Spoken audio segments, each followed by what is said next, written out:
Muy buenas tardes, queridos amigos, hermanos, sean todos muy bienvenidos. Qué bendición poder reunirnos otra vez como iglesia, porque la iglesia no es el edificio en el cual nos reuníamos. La iglesia de Jesucristo somos todos aquellos que hemos creído en Jesús como nuestro Señor, como nuestro Salvador, como ese Rey que viene a reinar a esta tierra, y por eso no importan las circunstancias que podamos vivir. Nuestra fe y el amor por Dios nada lo puede apagar. Por eso quiero invitarte a que podamos comenzar este encuentro con unos versículos que están en el Evangelio de Juan, capítulo 10. Y dijo Jesús así: Yo soy el buen pastor, conozco a mis ovejas y ellas me conocen a mí, así como el Padre me conoce a mí y yo lo conozco a él y doy mi vida por las ovejas.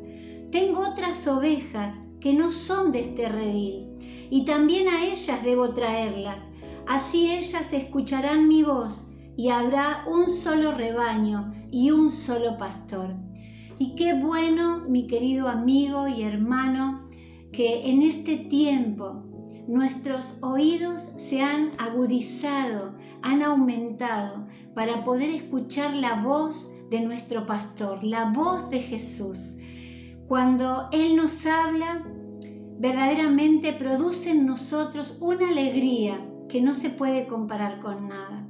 Cuando Él nos habla, su voz nos da seguridad, nos da paz, nos alienta, nos fortalece.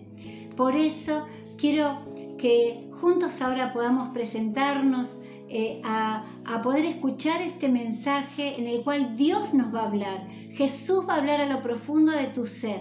Así que quiero invitarte a que podamos orar juntos. Amado Señor, te damos gracias por este tiempo tan especial que podemos vivir, Señor, en comunión contigo, porque tú nos conoces y nosotros podemos conocerte a vos, Señor. Por eso, bendito Dios, queremos rogarte que hoy abras nuestro oído espiritual para escuchar la voz de Jesús, para escuchar la voz de Dios. Señor, danos entendimiento y sabiduría para que, Señor, la revelación de tu persona sea para cada uno de nosotros, los que tenemos hambre y sed de ti. Hoy te rogamos, Señor, que tu palabra sea, Señor, profundizada a través del poder del Espíritu Santo, para que pueda obrar en nuestras vidas y obrar en todos aquellos, Señor, que tanto te necesitan.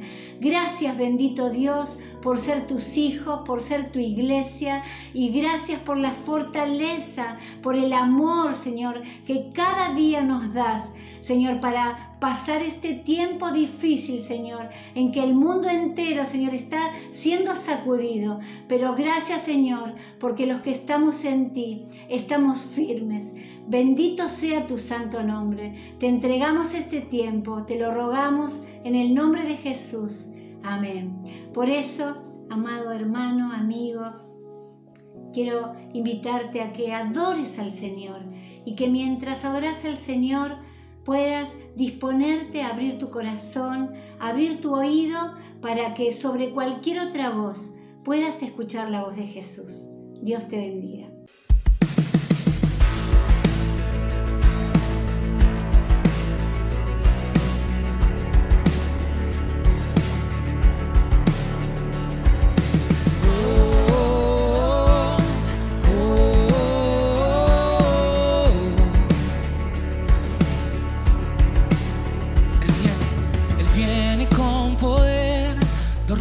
Se inclinará, cadenas romperá y todos le adorarán. ¿Quién como el Señor, Dios fuerte? Él es el león, león de Judá. Él tiene poder para liberar. Todos se postrarán ante Él. Él es el Cordero, Cordero inmolado,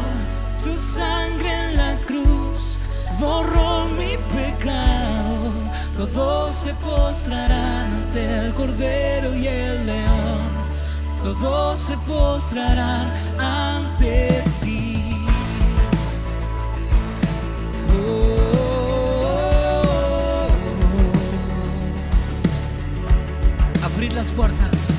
Abrir las puertas hoy al Rey de Reyes y Señor. El Rey de salvación vino a darnos libertad. ¿Quién como el Señor, Dios fuerte? Él es el león, león de Judá. Él tiene poder para liberar. Todos se postrarán ante Él. Él es el Cordero, Cordero inmolado. Su sangre en la cruz borró mi pecado. Todos se postrarán ante el Cordero y el León. Todos se postrarán ante ti. ¿Quién como el Señor, Dios fuerte? ¿Quién como el Señor, Dios fuerte? ¿Quién como el Señor, Dios fuerte? ¿Quién como el Señor? ¿Quién como el Señor, Dios fuerte? ¿Quién como el Señor, Dios fuerte? ¿Quién como el Señor, Dios fuerte? ¿Quién como el Señor, Dios fuerte? ¿Quién como el Señor, Dios fuerte? ¿Quién como el Señor?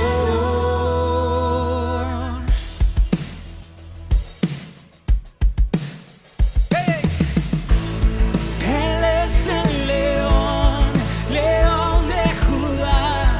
Él tiene poder para liberar. Todos se postrarán ante Él. Él es el Cordero, Cordero inmolado. Su sangre en la cruz borró mi pecado. Todos se postrarán ante el Cordero y el León. Todos se postrarán ante ti.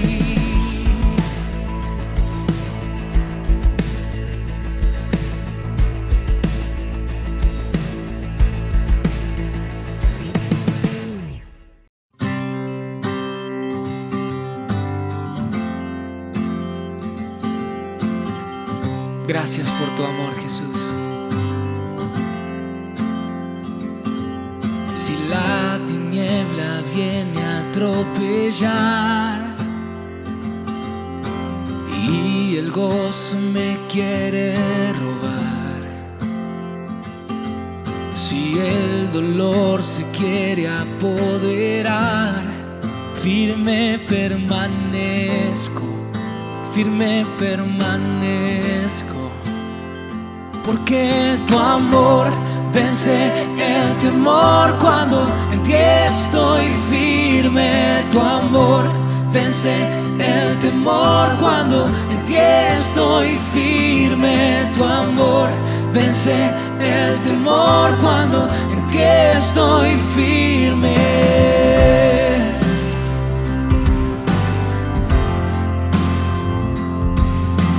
La vergüenza no tiene lugar y las mentiras no me atraparán. Sin miedo mi pasado dejo atrás. Firme permanezco, firme permanezco. Porque tu amor vence el temor cuando en ti estoy firme. Tu amor vence el temor cuando en ti estoy firme. Tu amor vence el temor cuando en ti estoy firme.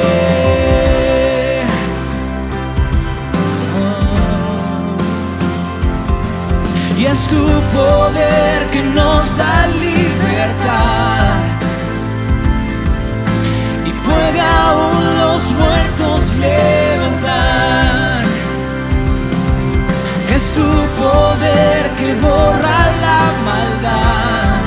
Hay poder en tu nombre, hay poder en tu nombre, porque tu amor vence el temor cuando en ti estoy firme. Tu amor vence el temor cuando en ti estoy firme. Tu amor vence el temor cuando en ti estoy firme. Oh, tu amor trae libertad, libertad para adorarte. Tu amor vence el temor cuando en ti estoy firme. Tu amor vence el temor cuando en ti estoy firme. Tu amor vence el temor cuando en ti estoy firme. Tu amor vence el temor cuando en ti estoy firme.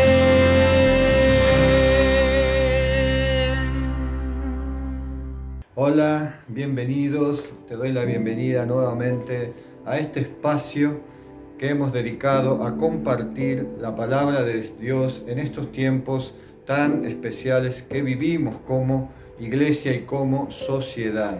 Así que ahora vamos a desarrollar algunos párrafos de la Biblia. Vamos a intentar que Dios pueda hablarnos a través de ellos y podamos armonizar con su palabra en nuestra vida cotidiana, que es el deseo de todos los que formamos la iglesia, y que en esa capacidad de escuchar la voz de Dios podamos generar influencia y ser personas de valor y de ayuda en los tiempos que vivimos, especialmente aquí en Argentina. Quiero que busques ahí en la carta del apóstol Pablo a la iglesia de Roma, a los romanos, en el capítulo 11, en el verso 17, Romanos 11, 17.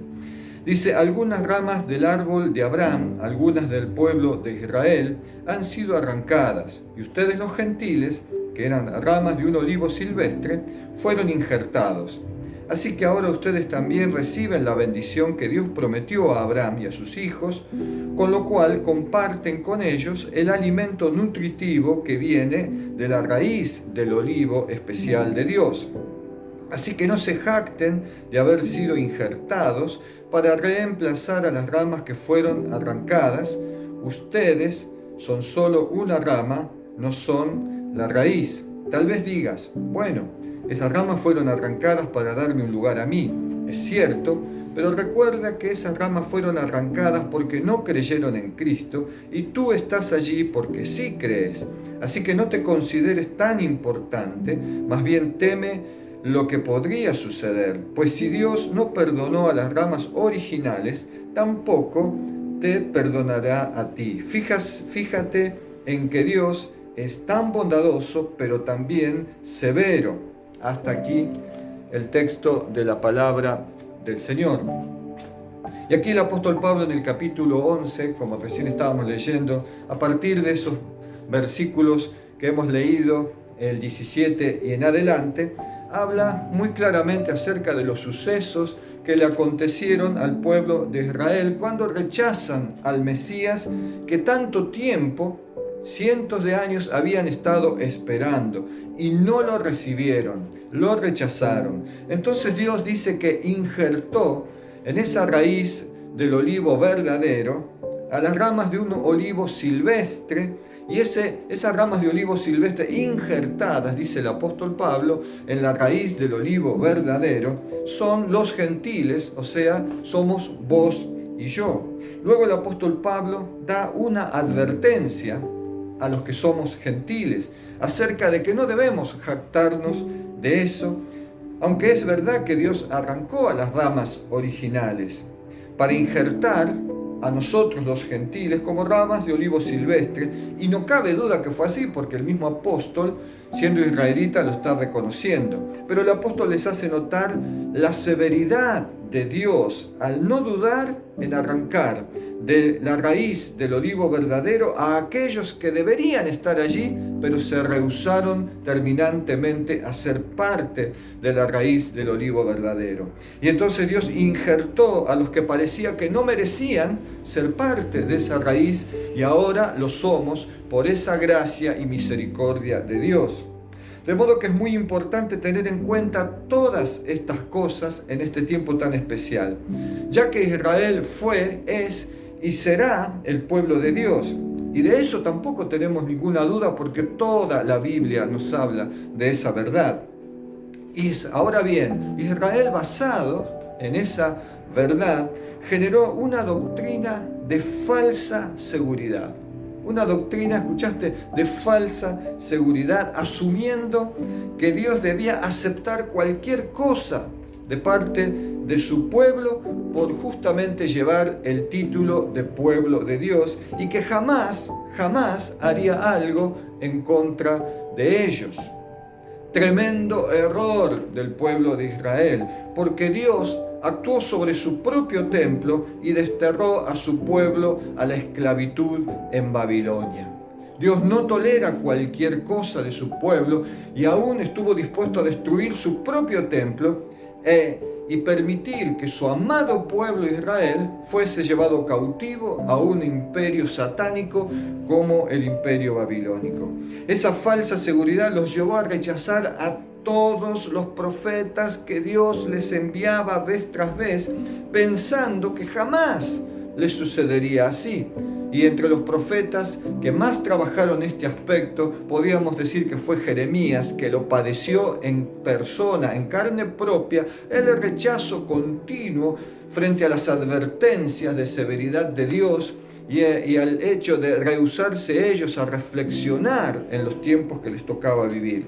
Ahora Dios, por amor a su nombre y por esa gracia y misericordia infinita que Dios tiene, Él se guardó un remanente de este pueblo llevado a la cautividad, que más adelante, muchos años más adelante, regresarían a la tierra de Jerusalén para construir todo de nuevo.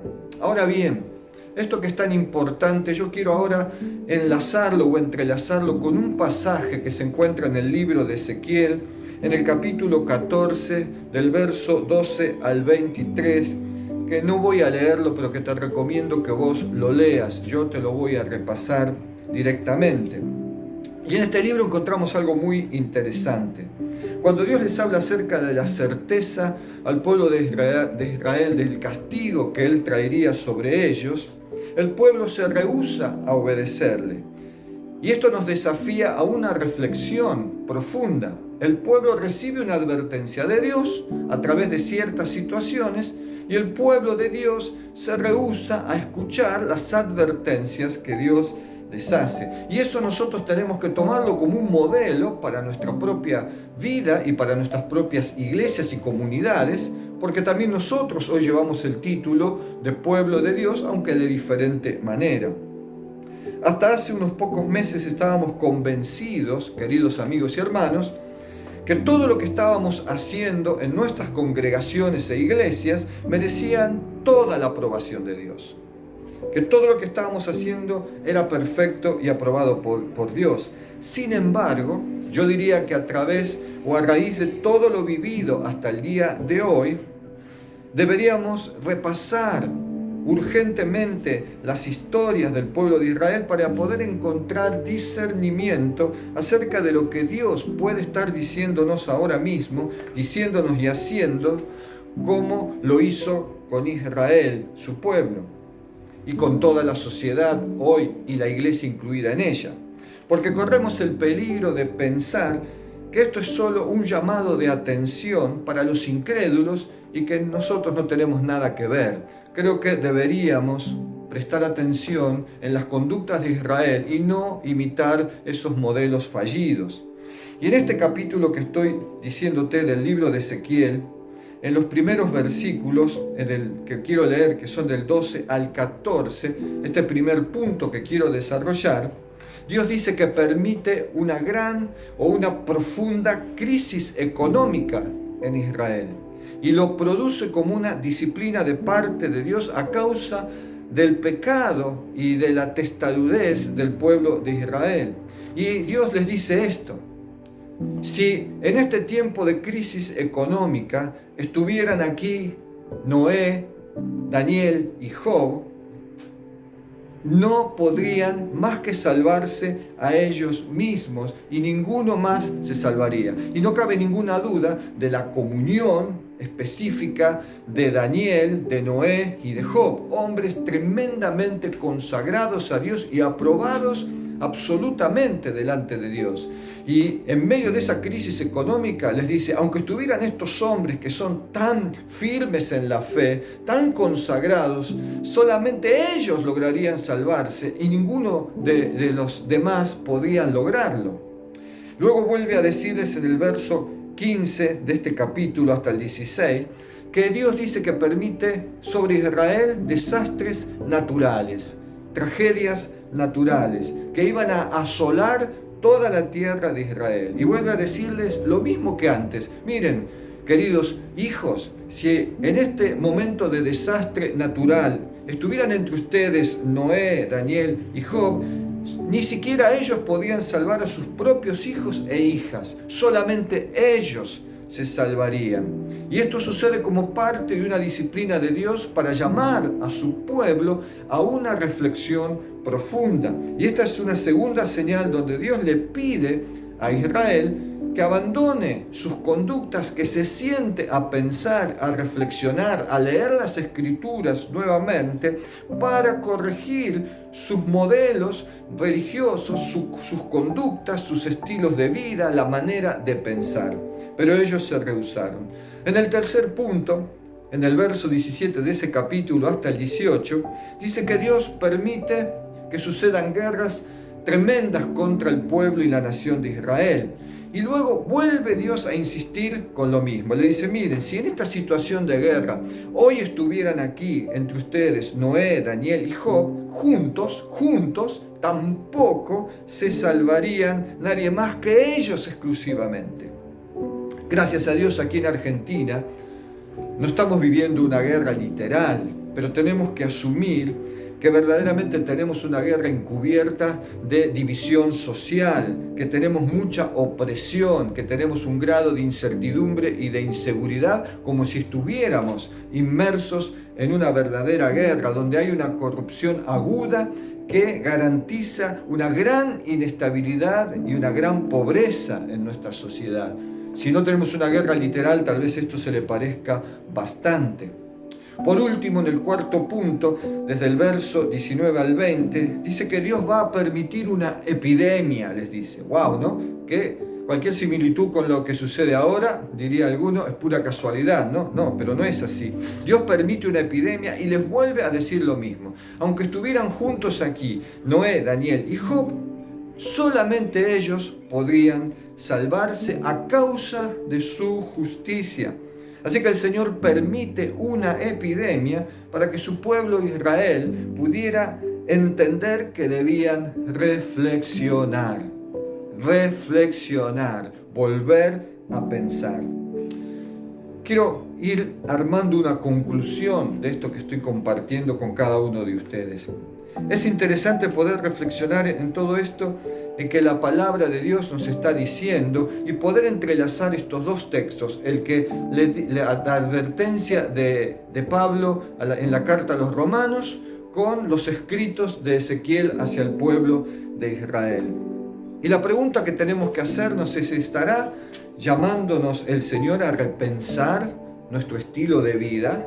¿Nos estará llamando el Señor a repensar nuestros modelos de familia? ¿Nos estará llamando el Señor a repensar nuestros modelos de iglesia? ¿Qué iglesia estábamos edificando 6 meses atrás? ¿Y qué iglesia está esperando Dios que edifiquemos a partir de ahora? Y la otra pregunta es, en nuestras iglesias, congregaciones, ¿cuántos Noé, cuántos Daniel y cuántos Job tendremos en ella? porque yo creo que es verdad. Hay gente como Noé, como Daniel y como Job, que guardan los mandatos de Dios, que son modelos de espiritualidad, pero tenemos una gran mayoría que no lo es y que vive a la manera como quieren cada uno de ellos, sin seguir las advertencias ni los consejos de Dios. Solamente estos tres se salvarían, dice. ¿Cuántos se salvarían hoy si Jesús viniera? ¿Cuánta fe encontraría el Señor en la tierra si hoy apareciese en cada una de las iglesias en medio de sus cultos? ¿Cuántos Noé, cuántos Daniel y cuántos Job Jesús hallaría en su iglesia a la fecha? Yo creo que esto es una gran exhortación y un gran llamado de Dios a la reflexión de los cristianos. Para que una verdad bíblica, pienso yo, sea equilibrada, debemos encontrarla en toda la Escritura, para que así sea una buena herramienta de reflexión y de discernimiento. Así que a modo de conclusión podemos decir que cuando Dios necesitó disciplinar a su pueblo, Israel, no acortó su mano para hacerlo, sino que realizó todas las acciones necesarias para disciplinar a su pueblo y corregirlo de sus malos caminos, aún destruyendo su propio templo, donde él habitaba, y aún llevando al cautiverio a su amado pueblo y soportando todo lo que eso iba a implicar para aquellos a quien Dios amaba, y sin embargo lo hizo de todas maneras. Y de esa misma forma nosotros tenemos que reflexionar sobre todo lo que el apóstol Pablo nos advertía si no cumplimos los mandatos de Dios. No es que porque estamos injertados por misericordia podemos hacer cualquier cosa en la iglesia. La gracia de Dios no puede ser vulnerada por nuestras irresponsabilidades y nuestros caprichos espirituales, por más que podamos defenderlos de alguna manera. Dios no permite esas cosas, no las permitió en Israel y tampoco las permitiría en la iglesia. De manera tal que pudiera ser posible que esta pandemia, tal vez, no sea otra cosa que un acto amoroso de nuestro Padre Celestial para volver a invitarnos a corregir las cosas que estábamos haciendo de manera equivocada y que no producían los frutos del Evangelio, los frutos del reino de los cielos, los frutos de la cruz del Calvario, los frutos del derramamiento de la sangre del Cordero de Dios, del Hijo Santo, de Jesucristo nuestro Señor. Dios espera grandes frutos porque ha hecho una gran inversión en nosotros, que es su propio Hijo, el unigénito Hijo de Dios. Si ustedes creen que yo estoy exagerando, créanme que no es así. Pablo mismo escribía algo muy similar, se lo decía a los Corintios en la segunda carta, en el capítulo 13:5. Dice: examínense ustedes mismos para ver si están firmes en la fe. Pónganse a prueba. ¿No se dan cuenta que Jesucristo está en ustedes? A menos que hayan fracasado en la prueba. Un autoexamen siempre es necesario para no perder el camino en el que debemos andar. Se avecinan nuevos tiempos. Seguramente la sociedad que conocimos antes de la pandemia no será la misma cuando culmine esta pandemia. Pero tampoco sabemos si vendrán otras pruebas más severas que esta, o pestes, o lo que fuera.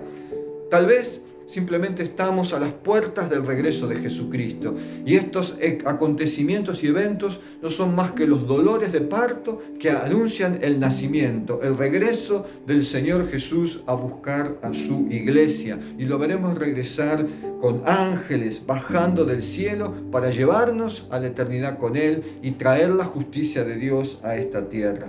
Y si rechazar o descartar todo lo que tenemos como cuerpo de doctrinas en nuestras iglesias, creo que ha llegado el momento de hacer una reflexión mucho más profunda de nuestros modelos de iglesia, desafiar nuestras doctrinas que consideramos inamovibles, ponerlas a prueba, disparar sobre ellas y ver si resisten la prueba de la palabra de Dios. Y si es así, las levantaremos más firmes que nunca. De alguna manera ha llegado el tiempo en que repensemos nuestras familias, nuestros modelos de conducta y los modelos de iglesia, nos guste o no. Desde los fundamentos debemos reflexionar, desde la piedra angular, de la roca angular que es Jesucristo, pasando por los fundamentos apostólicos que tenemos en la palabra de Dios, los cimientos de las enseñanzas apostólicas, y ver si hemos construido con oro, piedras preciosas, o lo hemos hecho con hojarasca, madera y cosas que no resistirían la prueba de fuego, de celo del Señor. Queridos, claro que no nos gusta vivir una pandemia, claro que nos ha confundido mucho, muchos pensamientos han entrado en una nebulosa, muchos teólogos no han sabido cómo explicar esto y empezaron a ensayar nuevas fórmulas. Yo creo que tenemos que ir a algo mucho más sencillo. Es un llamado a reflexión,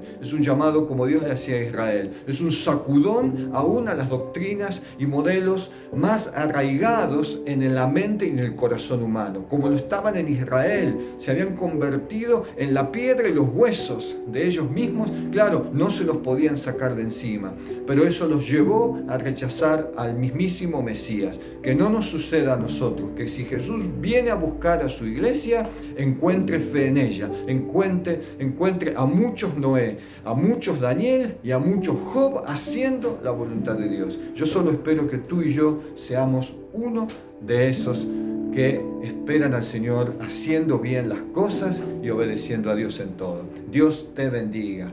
Hasta la próxima y Dios bendiga a su iglesia. Amén, amén y amén.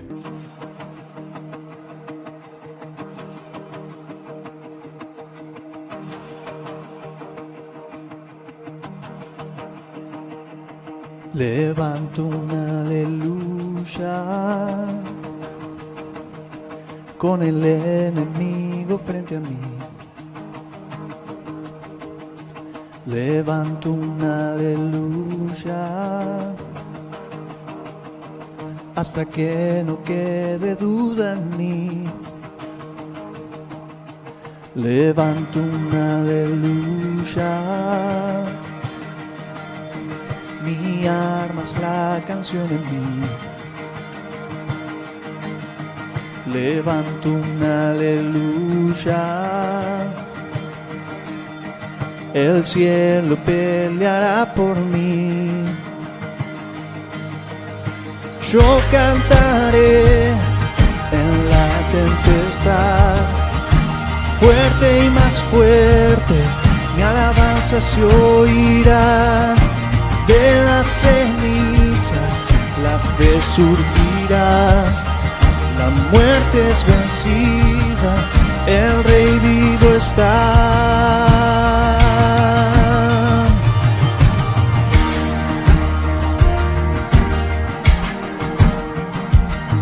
Levanto una aleluya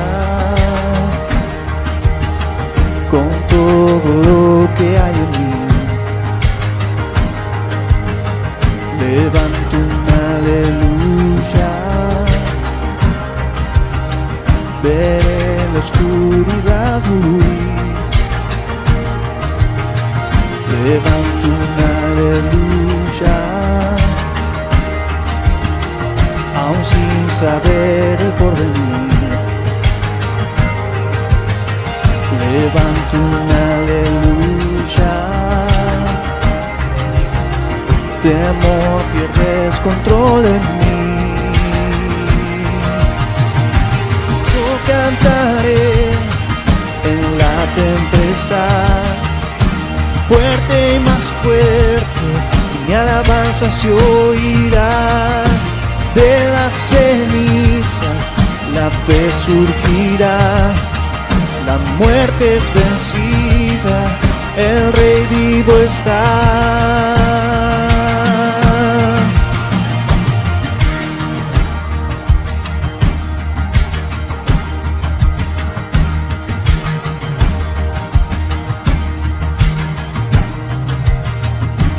Cantaré más fuerte, cantaré más fuerte, cantaré más fuerte, cantaré más fuerte, cantaré más fuerte, con el enemigo frente a mí, cantaré más fuerte, hasta que no quede duda en mí, cantaré más fuerte, mi arma es la canción en mí, cantaré más fuerte, el cielo peleará por mí, cantaré más fuerte, con el enemigo frente a mí, cantaré más fuerte, hasta que no quede duda en mí, cantaré más fuerte, mi arma es la canción en mí, cantaré más fuerte, el cielo peleará por mí. Yo cantaré en la tempestad, fuerte y más fuerte, mi alabanza se oirá. De las cenizas la fe surgirá, la muerte es vencida, el Rey vivo está.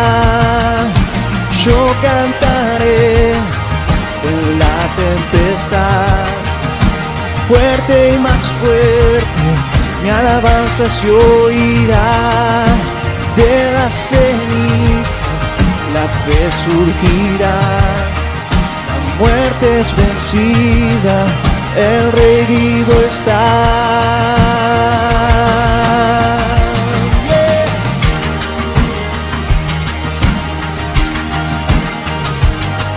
Levante una aleluya,